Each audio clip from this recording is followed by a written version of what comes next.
Today's episode is coming to you thanks in part to Bike Pittsburgh and their Open Streets PGH events. And big news, the next Open Streets is running through Lawrenceville and the Strip District on Sunday, July 27th.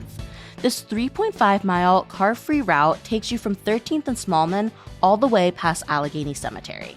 And when the roads are made car-free, this new sense of community connection happens. There is so much to do along this stretch, and you can join thousands of people who are going to be biking, walking, and rolling through the route and supporting local businesses along the way. See the route at openstreetspgh.org and follow at openstreetspgh. CityCast Pittsburgh is supported today by the Heinz History Center and their newest exhibition, Pittsburgh's Hidden History. It is a cornucopia of curiosity, a magical menagerie of memory, and a little bit of this and that. There are flowery couches, relics from Kennywood, even a collection of shivs. If you listen to this show a lot, you know we are loving this. It is truly mind-boggling to see how the curators brought together such a wide range of rarely seen artifacts to tell Pittsburgh stories like never before. To buy your tickets and learn more, visit HeinzHistoryCenter.org.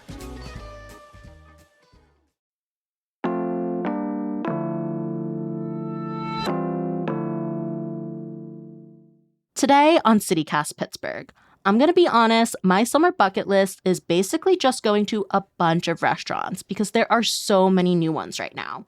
We're talking everything from an all-you-can-eat hot pot and Korean barbecue joint to a cafe that is also a dog park. I'm with CityCast Mallory Falk to share all the new places to check out.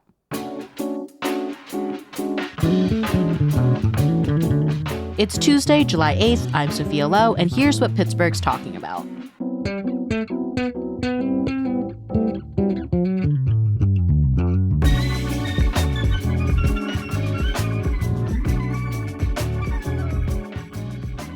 Hey, Mallory. Hey, Sophia. I am so excited about all of these restaurants. They are so perfect if you're out and about enjoying the summer. So kick us off. Where are you going first? I am very excited to check out a spot that we previewed on the show a little while ago and is finally open, the Jenny Lee Breakfast Nook. So if you're familiar with the famous Jenny Lee swirl bread, this is a new spot where the whole menu is designed around Jenny Lee bread. When we did that episode earlier this year, we talked about the history of Jenny Lee, plans for the spot. It's been around for such a long time. Yeah, Jenny Lee has been around for generations, and actually the family behind Jenny Lee has been baking for 150 years. They're celebrating their anniversary this year, which is part of why Scott Baker, whose grandfather started Jenny Lee, thought this was the time to open this breakfast nook. Here's what he said about the vision. So many people use Jenny Lee swirl bread for French toast or a breakfast sandwich. You know, just a quick breakfast in the morning, toasted and buttered with their cup of coffee. That, you know, I've had this idea for several years to build a restaurant around, where the entire menu was built on Jenny Lee breads. Okay, a confession. I have not had Jenny Lee bread. I'm not from this area, so I don't know. It's maybe national though, Sophia. I know, but I feel like Pittsburghers always rep their hometown brand so much harder, so I probably just kind of glossed over it in the grocery store. That's very fair. But everyone's been raving about this, so I'm really excited to check it out. Yeah, same here. You know, when we talked to Scott, he said the menu would have breakfast foods like French toast and then lunch items like grilled cheese and smash burgers served on their savory bread because while the cinnamon swirl bread is most iconic, they have flavors like Parmesan garlic and herb, for example. That sounds so good. Yeah. And so at the time, he said he wanted to open several of these breakfast nooks, but the first one is now officially open in Moon. So it started just serving takeout, but their plan is to ramp up to dine-in. By the time you hear this episode, it might be open for dine-in. You might be able to actually go grab a seat. But they are also planning some special sandwiches for Picklesburgh. So if you check out that festival later this month, definitely find them because as we've discussed, the way to do Picklesburgh is to go for the savory. And so some kind of pickle concoction on a savory bread sounds great to me. Yeah, I could get down with pickles on the Parmesan garlic one. I really hope they aren't trying to bring the cinnamon raisin into this somehow. I cannot even imagine what that would look like. Okay, good people of Jenny Lee swirl bread, if you're listening. Stick with the savory bread. Sophia, what about you? What do you have your eye on? So I will be spending so much time in East Liberty because there are so many places that are new there. I will start it off with Hey Babe. Our newsletter editor, Francesca DeBecco, actually went to this restaurant for a preview, took some pictures. They are up on our website at pittsburgh.citycast.fm if you want to check it out. Hey Babe is inside the historic YMCA building, and it's really cute. They have like crown molding, chandeliers, velvet booths. I love a booth, and I'm glad they made it fancier. So it's an a seasonal elevated booth. Exactly. I'm going to have such a good time vibing there. So there's a seasonal menu and craft cocktails. A lot of the food's meant to be shared. Some stuff that caught my eye, so I better like hurry before they change it up. They have like kimchi mac and cheese with 5-spice pork belly, harissa smoked lamb and hummus, and gnocchi made with like masa, which I've just never heard anyone doing that before. Wow. But you can definitely still have a good time if you're a vegetarian. They have things like charred broccoli, crispy eggplants, silken tofu. So definitely good for whatever diet. And one thing I thought was super cute, so the restaurant owners, they're married. Their names are Danielle Kane and Rob Hurst. They met while working at Soba, and they call each other Babe. So that's where the restaurant name came from.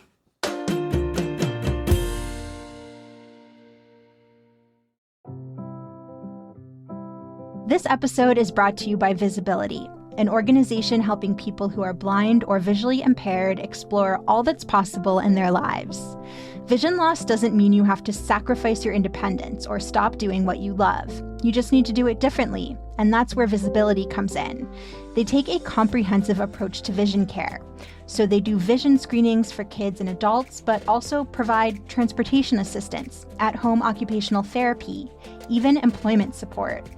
Visibility says they take a personalized and holistic approach so their clients can maintain their lifestyles and keep pursuing their passions. Visit visibility.org or follow them on social media to learn how Visibility can assist you, your loved ones, and your friends.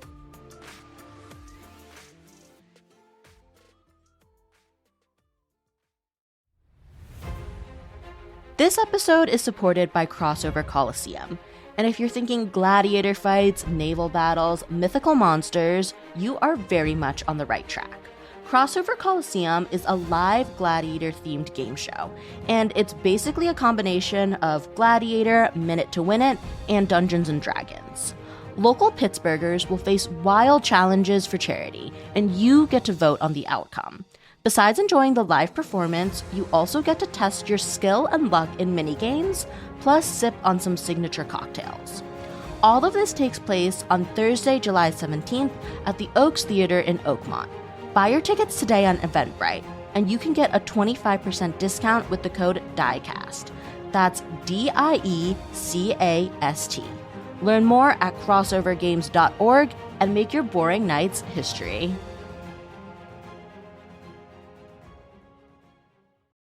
Well, I've got another spot in East Liberty that's interesting. It is called Hound House. And I think it's going to be a different vibe than Hey Babe, because this is basically a dog park, cafe, and bar in one. Okay, so no velvet couches here. No, I assume they're going to go with a fabric that doesn't show fur. At least that would be my advice to them as an owner of a dog that sheds tremendously. But so yeah, basically there's like an off-leash and on-leash section here for dogs. The off-leash section is this gated dog park, so you can kind of let your dog loose to run around and play while you enjoy a coffee or a beer.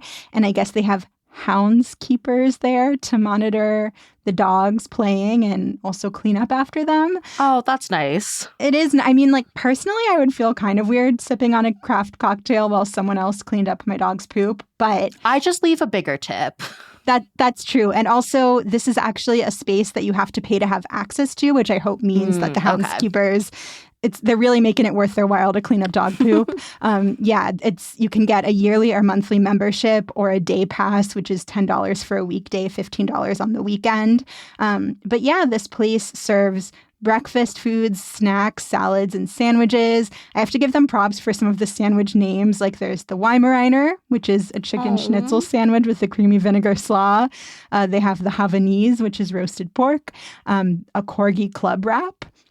And then, of course, they've got coffee, cocktails, beer, and a dog menu called Yappy Hour. I'm so glad the dogs got to get in on this. Yeah, so the website says there's still more to come on that menu, but right now you can get your dogs a lick mat with peanut butter and banana or a pup cup. Classic. Very sweet.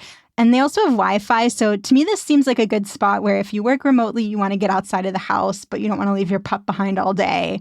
You could bring them and get some work done while they enjoy themselves too.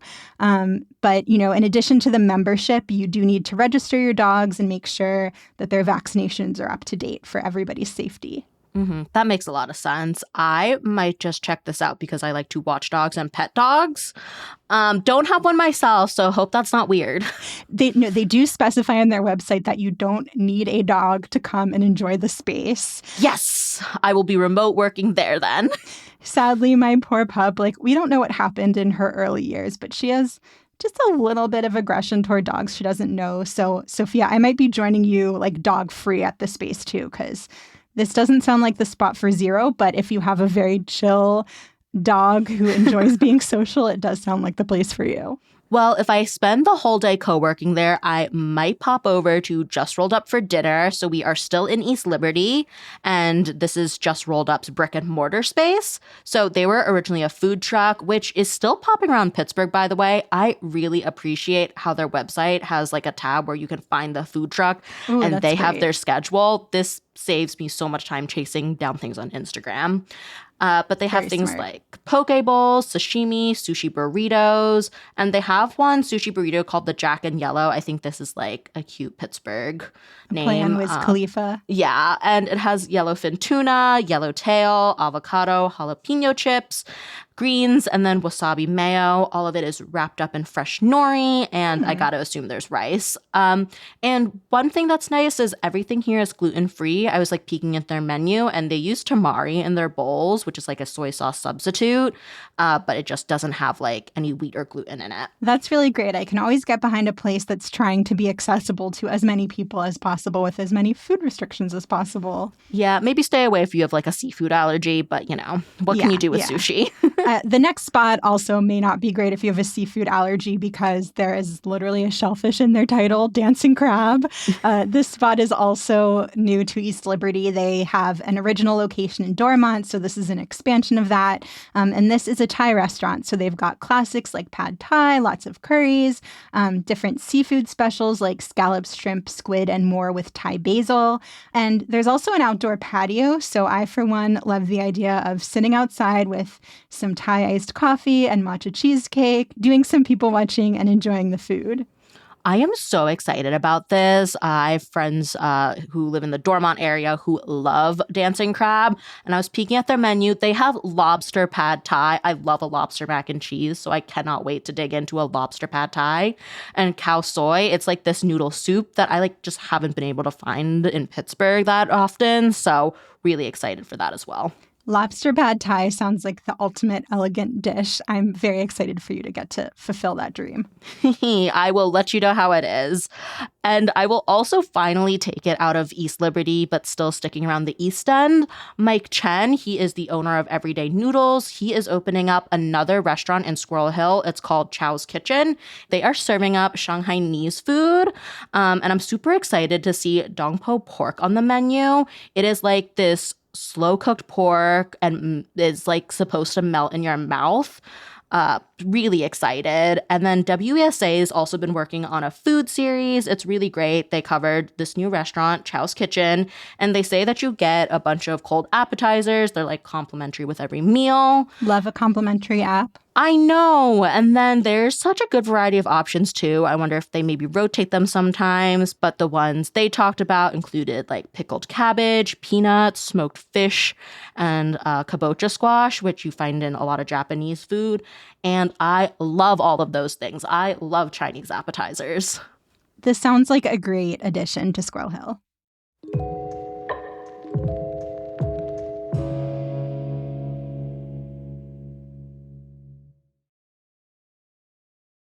This episode is brought to you by LifeLock. Between two-factor authentication, strong passwords, and a VPN, you try to be in control of how your info is protected. But many other places also have it, and they might not be as careful. That's why LifeLock monitors hundreds of millions of data points a second for threats. If your identity is stolen, they'll fix it. Guaranteed, or your money back. Save up to 40% your first year. Visit LifeLock.com/podcast for 40% off. Terms apply. Your burger is served. And this is our finest Pepsi Zero Sugar. Its sweet profile perfectly balances the savory notes of your burger. That is one perfect combination. Burgers deserve Pepsi. Okay, Sophia, where else are you excited to eat this summer? I just learned about Palm and Shadyside, like the tree. A tree not to be found in the Pittsburgh area, but I like that this is aspirational. It's aspirational. They're bringing it here. Their website says the food is kind of inspired by, bright, fresh flavors from the coast. So, where you would find palm trees. Mm-hmm. And there's a cocktail program that's part of the restaurant. So another place where you're getting like small plates and doing shareables. They also do brunch. So some things that look really yummy to me on the dinner menu include sushi tuna tots. I'm also really intrigued by the grilled cheese and tomato soup dumplings. I love turning things into dumplings. I think everything should be a dumpling. I'm with you, Sophia. I had never thought about grilled cheese and tomato soup being converted into a dumpling, but I'm never going to turn down an interesting dumpling. Mm-hmm. I also think dumplings should go with salad, like fry them up, put them on a salad. Very summer. I mean, if you can put fries on a salad, what can't you top it with? Exactly. The other thing that really caught my eye on this menu was truffle SpaghettiOs, and I do not know how to feel about this because I love SpaghettiOs. They are famously my rat snack, but I think truffle's kind of overdone. I don't know. I'm a man truffle, honestly. I think I'm just a basic B because when I see truffle in a menu item, I'm like, yes, sign me up. Absolutely. I want to feel fancy. Even if it's a SpaghettiO, do you like SpaghettiOs? I do like SpaghettiOs. I do kind of question whether these flavor profiles can line up well, but I did see that Axios... It's with Parmesan cream, if that makes it better. So it's okay. Cheese and truffles, not tomato and truffle. Okay, that makes me a lot more inclined to order it. I also saw that it got a stamp of approval from Axios Pittsburgh. They went there, tried it, recommended it. So I would give this a try. I'd take Axios' word for it. Okay. Now I will also maybe try it if someone else has done it first. But also, I don't want to skimp on their brunch menu. I might just go twice. They have things like breakfast pizza and also tres leche pancakes. I love pancakes that are super sweet. I think pancakes should make me feel a little sick afterwards. I think that's a good rule to live by. I'm on board with that. Sophia, you mentioned that they have a cocktail program, and the cocktail that Axios recommends is the Palm Reader, which has gin and a bunch of fun fruits in it. I usually go for the gin cocktail, so this sounds great to me. Sophia, we should, if you're trying to hit it for dinner and brunch, I will definitely tag along for at least one of those meals. Okay, fantastic. And we'll do the shared plates. Perfect. Where else are we going? So next up, we're going to head over to Aspinwall, where there is a new Mediterranean restaurant called Ava. I think this is very cute. Ava is named for the owner's daughter. Oh, that's sweet. Yeah. And this, Mediterranean food, there's an emphasis there on sharing. So there's a lot of spreads you can dip into with people. There are some entrees that are specifically meant for two. They've got a lot of kebabs on the menu, classic desserts like baklava. And then the website also really emphasizes that this is a good spot to host parties and events. So, if you're looking for a spot to do a big birthday dinner, you maybe want it somewhere where afterwards you can stroll to the riverfront, then this might be it. Yeah, I think that's also really fun for a summer birthday party, doing part of it inside and then, once it cools down, going outside. Yeah, because Aspinwall, there's the Allegheny Riverfront Park, which is such a nice space to check out this time of year. I love that. That is one of my favorite parks, and I just do not get out there that often, and I should. I think it's bus accessible for me, too. Yeah, go get a kebab and then stroll along the riverfront. Yeah, and then also I might cross another river this summer, shocker, to go to the south side for Top Pot and KBBQ. This is all you can eat, and I love all you can eat. Okay, if all you can eat cannot get a Pittsburgher to cross a river, then nothing can. That is true because, this is a pretty good deal. There are a lot of meats on the menu. So there are options for hot pot only, Korean barbecue only, but I personally think you gotta go for both. That's the whole point. I'm really excited for like the varieties of pork belly alone for KBBQ because there's like premium pork belly, miso, spicy, garlic. Wow. And then if you're vegetarian, you can definitely just go and stick to hot pot. There's a bunch of veggies, a bunch of different types of tofu, and like tomato or miso broths. Also one that's called rejuvenation herb broth. I got to assume that's vegetarian, and I feel like that's a good broth to have if like I need a little boost to keep eating. I assume it's vegetarian too, but also I hear rejuvenation and broth and I think about the bone broth trend. So got to check it out and confirm for myself. That's a good point. And just one thing to note is I read the fine print on the website. There's a bunch of locations. The Pittsburgh one actually is not up there yet, but I assume it's the same for all of their spots. There is a 2-hour time limit. You cannot sit there and eat all day. And do not overorder because they can charge you for leftovers. So, finish your food. Do not order a meat when you're full and let it sit there.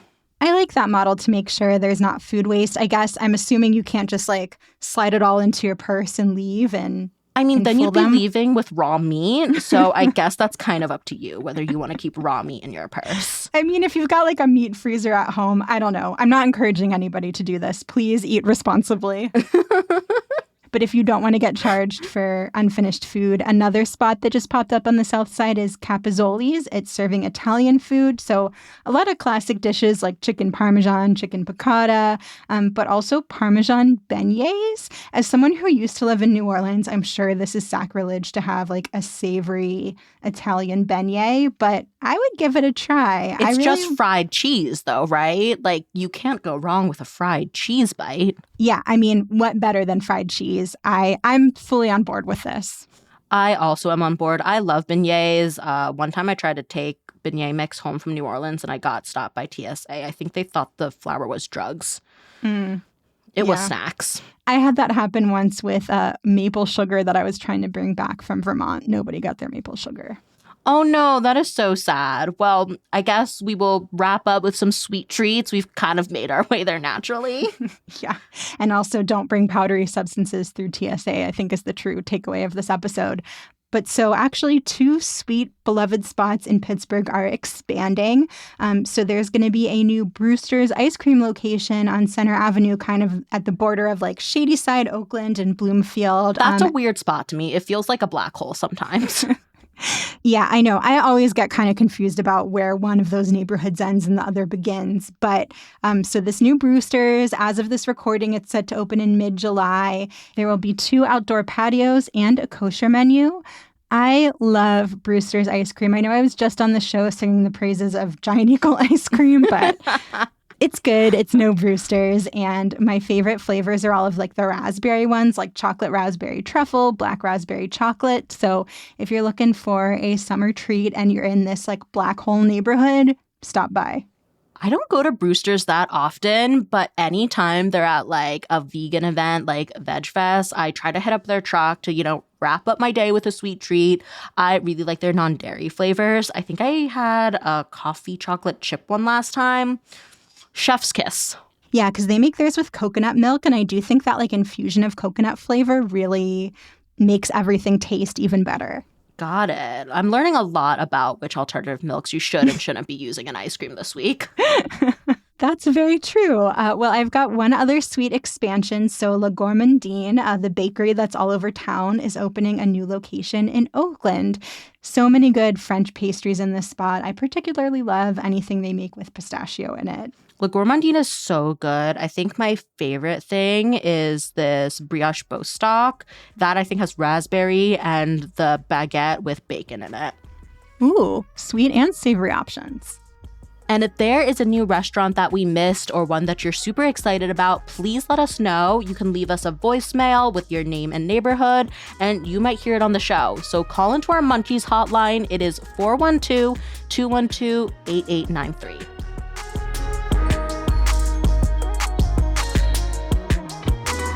That's all for today here on CityCast Pittsburgh. If you are a fan of the food news, please do not sleep on our website. That is pittsburgh.citycast.fm.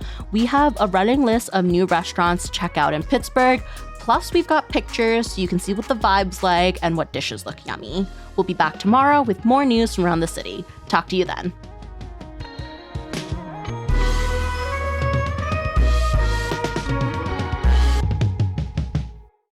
Also, everyone should run to Whole Foods, sprint to the freezer aisle. The 50% off ice cream sale is happening, and there is so much good stuff.